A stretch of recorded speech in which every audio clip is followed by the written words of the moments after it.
Ini termasuk yang paling berbahaya. Puasa tapi tidak sholat, puasa tapi enggak sholat. Padahal jemaah sekalian, sholat itu lebih tinggi daripada puasa, lebih wajib daripada puasa. Dan sholat itu meninggalkannya termasuk kekafiran, termasuk kekafiran. Sebagaimana dalam banyak ayat dan hadis, di antaranya dalam hadis Buraidah bin Al-Husayb radhiyallahu anhu diriwayatkan At-Tirmidzi, Rasulullah sallallahu alaihi wasallam bersabda, "Al-ahdu alladzi bainana wa bainahumus shalah, faman tarakaha faqad kafar." Perjanjian antara kami dengan mereka adalah salat, maka barang siapa yang meninggalkan salat dia kafir. Jadi meninggalkan salat adalah kekafiran. Dan kekafiran itu menghapuskan amalan. Makanya tidak sah puasa seseorang kalau dia tidak sholat. Ada sebagian kaum muslimin yang berpuasa Ramadan tapi mereka meninggalkan sholat fardu. Apakah ibadah puasa mereka diterima? Sementara banyak hadis yang mengancam orang-orang yang meninggalkan sholat dengan sengaja. Kalau dia meninggalkan sholatnya jahdan, ini sudah kita jelaskan di bab sholat, dengan cara membangkang, maka itu tidak diterima, udah batal, karena dia sudah dianggap kufur ya. Meninggalkan sholat jahdan itu tidak ada sholat, nah itu maka sudah nggak diterima, biar dia puasa percuma. Kalau dia takasulan, malas-malasan, maka insya Allah puasanya diterima, tapi dia berdosa dengan meninggalkan sholatnya. Jadi tetap harus diingatkan ya. Apa hukumnya puasa di bulan Ramadan 1 bulan penuh tapi dia tidak sholat fardu, cuma sholat isya, taraweh saja?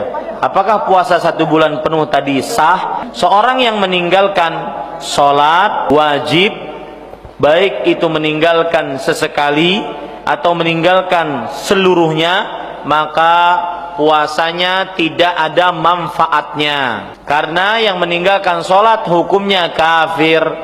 Rasul sallallahu alaihi wasallam bersabda dalam hadis riwayat Tirmidzi, "Inna bainar rajuli wasyirki wal kufri tarkus shalah."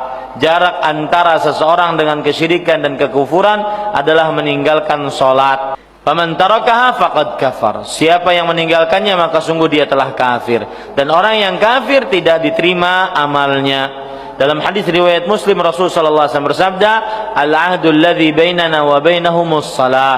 Faman tarakaha faqad kafar." Perjanjian antara kami orang muslim dengan mereka orang kafir adalah salat. Siapa yang meninggalkannya maka sungguh dia telah kafir. Ini wallahu a'lam. Assalamualaikum Bu ya. Waalaikumsalam warahmatullahi wabarakatuh. Bu ya, saya mau bertanya, bagaimana hukumnya orang yang berpuasa tapi dia tidak sholat subuh, zuhur, asar, tapi sholat maghrib dan isyanya dilaksanakan Bu ya? Baik, masya Allah. Ya, ini alhamdulillah jika ada orang sering meninggalkan sholat masih berpuasa. Yang parah itu adalah sudah tidak sholat, tidak puasa. Semoga berkat puasanya dia bisa sempurna melakukan sholat wajib. Amin ya Allah. Yang jelas kalau ada orang meninggalkan sholat wajib adalah dosa. Dosa besar karena meninggalkan sholat. Kalau masih melakukan puasa, alhamdulillah. Jangan malah puasa apaan tidak sholat. Enggak begitu dong. Ada orang yang memang kemaksiatan, ada orang yang tidak sempurna. Tidak ada orang sempurna dalam beribadah. Ada orang nanti sholat 5 waktu tapi tiba-tiba tidak puasa. Masih lumayan, alhamdulillah masih sholat 5 waktu. Yang repot sudah nggak sholat nggak puasa. Nah, jadi kalau kita melihat orang semacam itu, bukan hal langsung kita vonis mereka itu langsung hina, bukan. Kita doakan semoga berkat sholat, berkat puasanya dia sempurna melakukan sholat. Memang satu sholat yang ditinggalkan gede dosanya di hadapan Allah. Maka kita doakan jangan sampai dia meninggalkan sholat lagi. Bahaya ini di hadapan Allah. Cukup satu sholat yang ditinggalkan cukup untuk masuk neraka jahanam. Apakah kita rela saudara kita masuk neraka? Maka kalau ada orang seperti itu bukan untuk kita caci, akan tapi masih kita perlu bersyukur kepada Allah. Alhamdulillah masih puasa, masih ada kebaikan yang dilakukan. Itulah cara pandang yang semestinya. Ya baik Bu ya, mungkin sama halnya dengan orang yang berpuasa tapi tidak menutup aurat Bu ya. Sama, orang berpuasa apa tidak menutup aurat, alhamdulillah masih dia berpuasa. Puasa yang sudah naudzubillah lagi sudah tidak menutup aurat, tidak puasa. Ganggu orang puasa lagi lah, ini lebih parah lagi.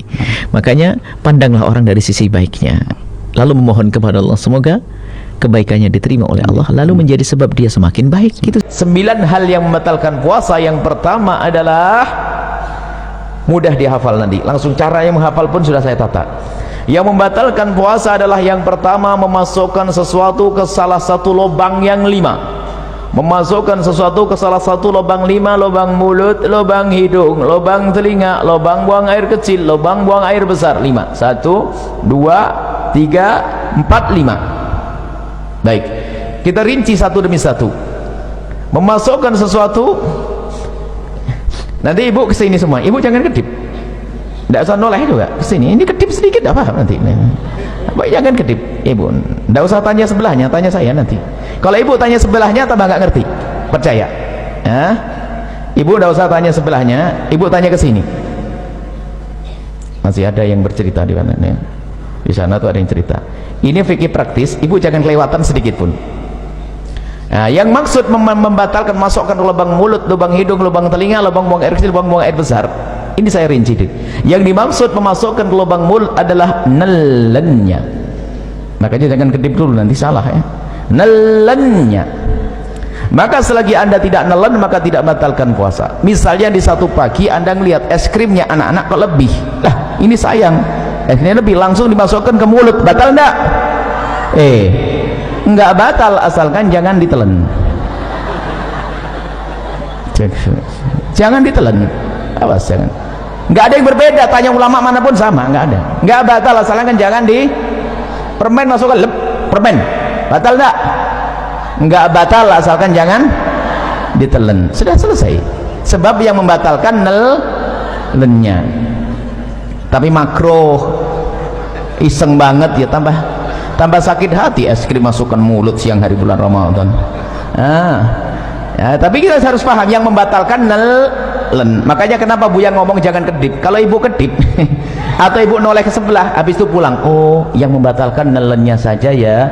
Iya, bener kan? Paham? Jelas. Pulang ke rumah ditanya sama anaknya, mama nelen ludah gimana ma? Saya tadi ngobrol. Makanya jangan ngobrol kalau ngaji, nggak usah tanya ke tetangganya. Ayo nelen ludah gimana? Kayaknya batal. Ah kok kayaknya, ini bagaimana sih?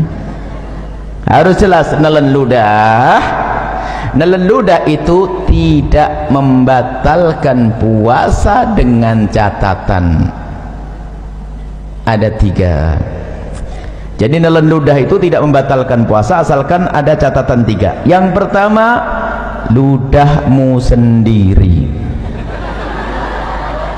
Sudah tidak usah bingung kalau belajar dengan kami, ibu matanya ke sini aja, ibu gak usah bingung, nanti ibu paham sendiri, tidak usah bingung,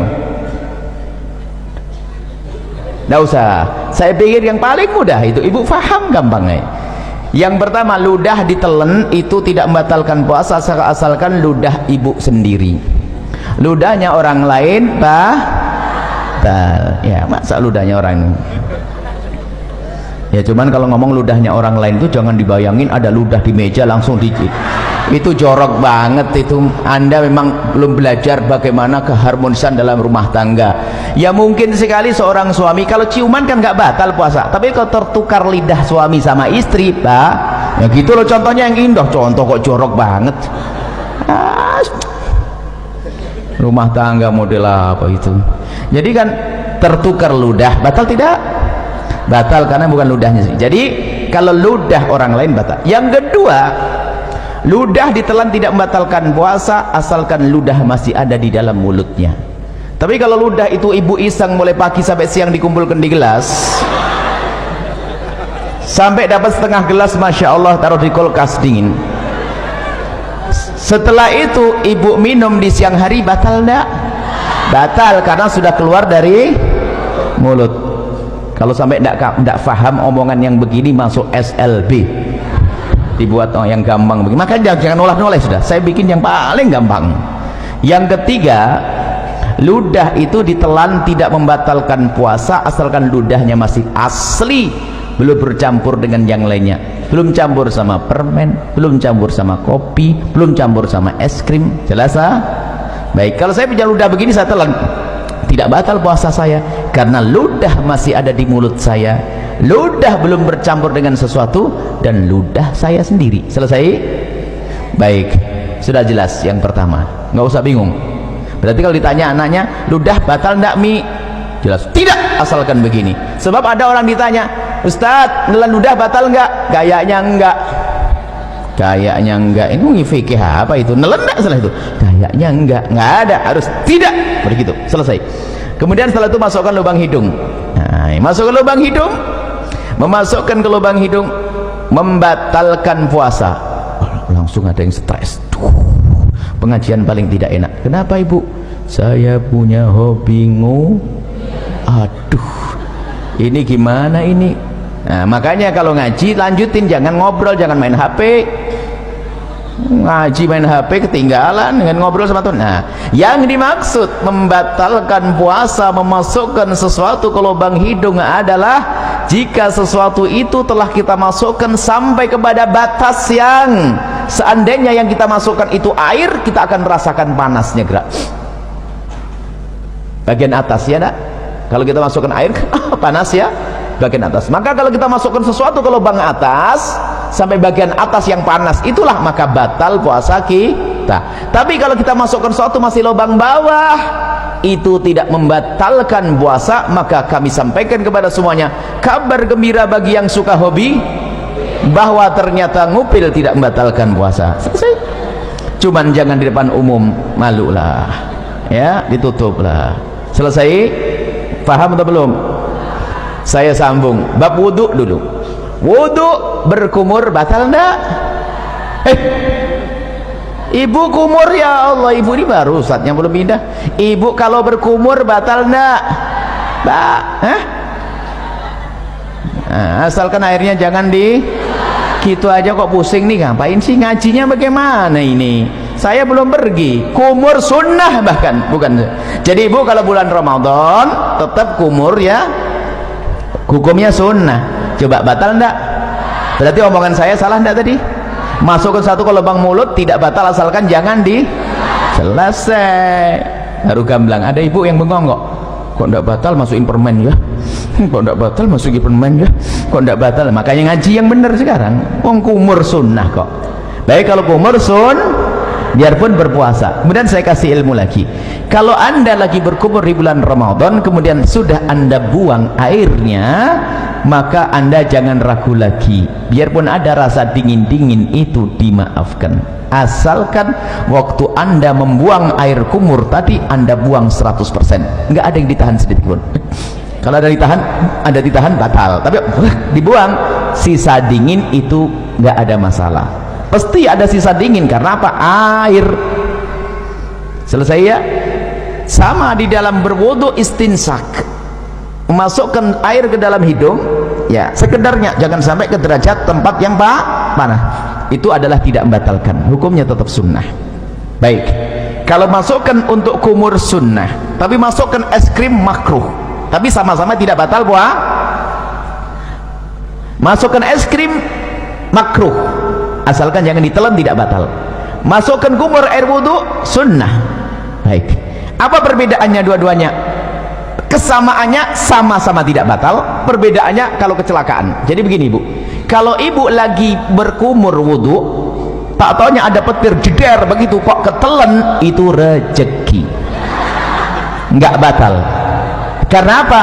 Ibu menjalankan perintah lalu ketelan. Diperintahkan, sunnah itu kan diperintahkan, paham ya? Tapi masukkan es krim diperintahkan enggak?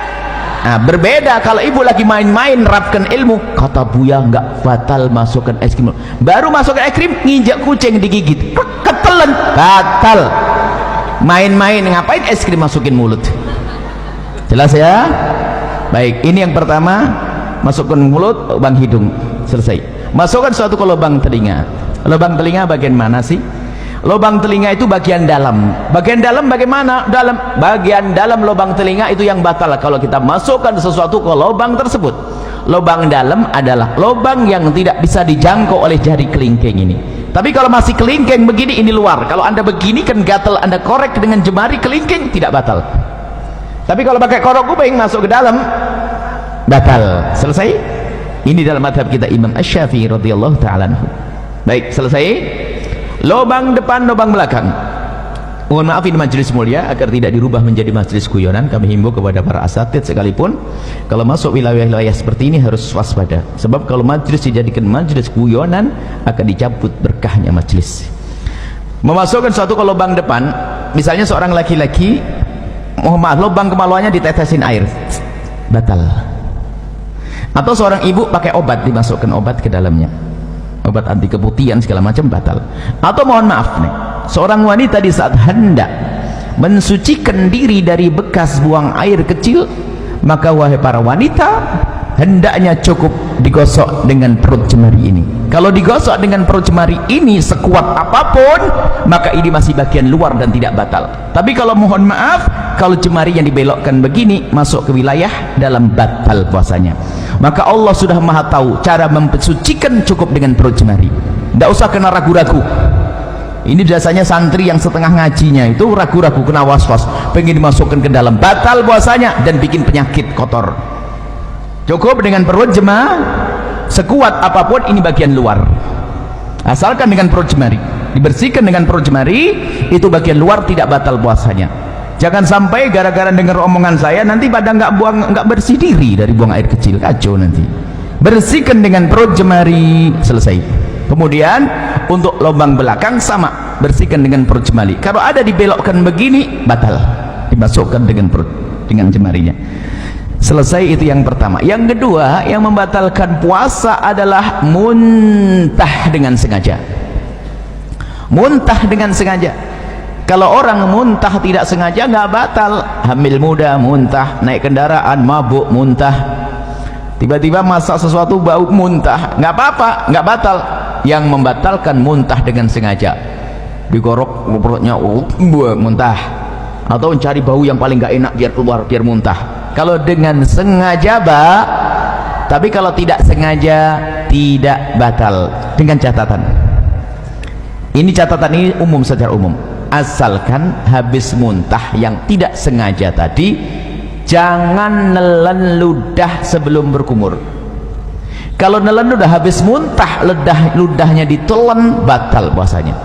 Kenapa begitu? Ini pemahamannya kembali yang pertama tadi.